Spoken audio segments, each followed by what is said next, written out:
I'm Sharon Bill. Welcome to my Music Theory Tuition series where I work with you step by step through the ABRSM Discovering Music Theory grades. I'll work through every single exercise and explain everything you need to know. You can access information about the books I have available to help you on my website. Go to sharonbill.com.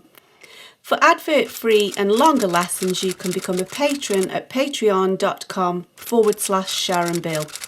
If you can give me a like, that would be super, and please do subscribe to my channel to stay updated. You can support this channel by buying me a coffee at buymeacoffee.com/SharonBill.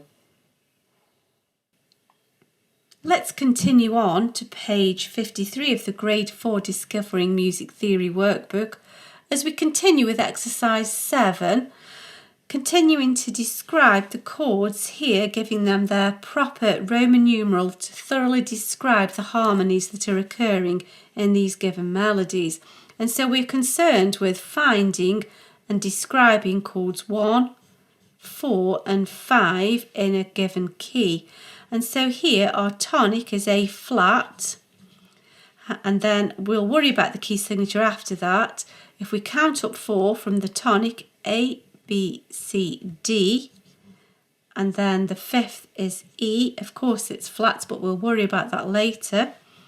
So now we build our triad, 1st, 3rd, 5th, A, B, C, D, E, and then build from here, D, E, F, G, A. And if you find that difficult, you just start from the base of the chord, 1, 3, 5, missing out 2 and 4, 1, 2, 3, 4, 5, that gives us E, G, B.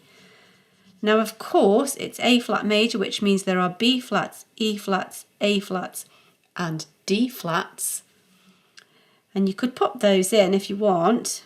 So we have B flats, E flats, A flats and D flats. However, your key signature does all of that for you. Only in a minor key do you need to remember the accidental in chord 5 for the raised 7th. But here this is a major chord, a major key. And so let's now describe these chords.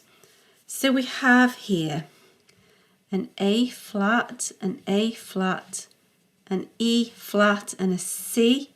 That's chord 1, that's our tonic triad with a duplication of the tonic note. Now here we have D, F, A, F. Of course there are flats, but your key signature is dealing with all of that. It's enough to tell us we're in chord 4. And then here we have E, which of course is flat, G. And then we have a B, which of course is flat, G. So we have E, G, B, E flat, G, B flat with the duplication here, and so chord 5 is what we're after here. And then let's look at the next one. So we're in D flat major now, and so we allocate our chords. If we do this, first of all, and it's a good practice to get into because you'll be doing a lot in chords and triads and so on, and this is the foundation. It's just an easy way of doing it. So we're in D flat major, that's our tonic. So counting up to the 4th degree of the scale, D, E, F, G, and then A. Of course the flats, but we'll deal with that later. Build your triad, 1st, 3rd, 5th, 1st, 3rd, 5th, 1st, 3rd, 5th, referring to the piano keyboard. If you find that tricky, A, B, C, D, E. Now we know that D flat major has B flats, E flats, A flats, D flats and G flats, but your key signature's done all of that work for you, so you don't really need to put them in. You can do if you want to be thorough. So we have B flats, E flats, A flats, D flats and G flats. And that's everything we need to know to properly analyse these harmonies here. So we have in the bass clef a G, then we have a D and a B. Of course, these are all flats because of the key signature, but that's enough to tell us it's the subdominant triad chord 4. We use Roman numerals to describe the full chord.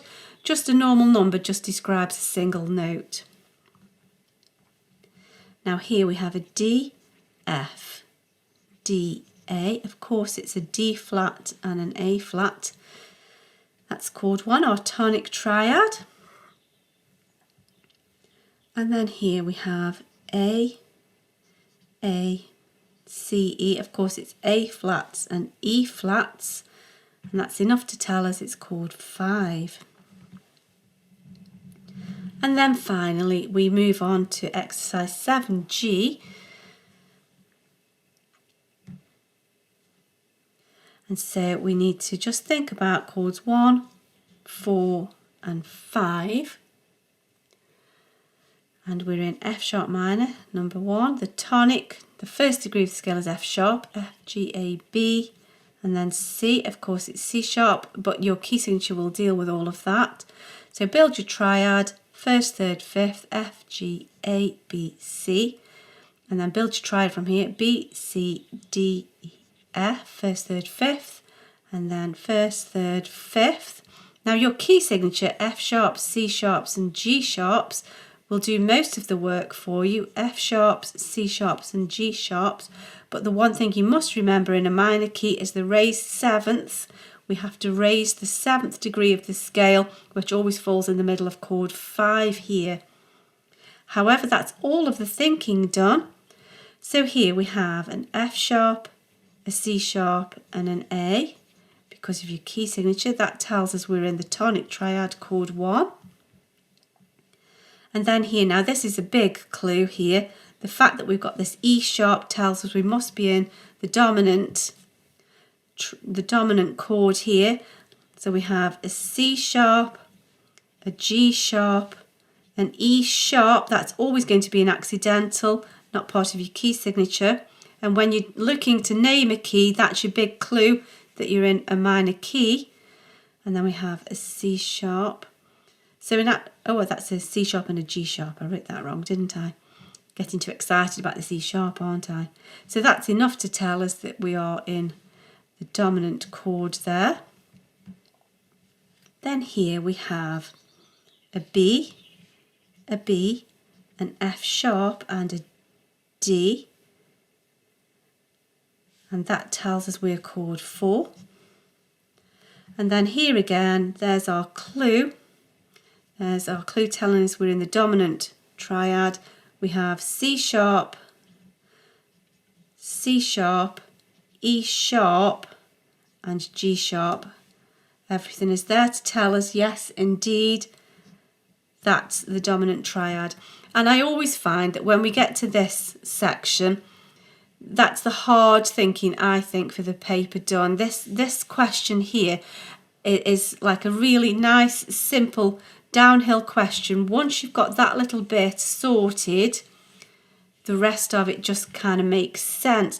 And yet, simple as it is to work out, it's an absolutely foundational aspect in all of music theory. And as you move on into the later grades, definitely into grade 5 and grade 6, 7 and 8, it's all stemming from this harmonic analysis here. So this is the start of harmonic analysis, and these chords 1, 4 and 5 are the principal or primary chords in a key, and they provide the foundation of music for the structure of everything that we hear in Western classical music.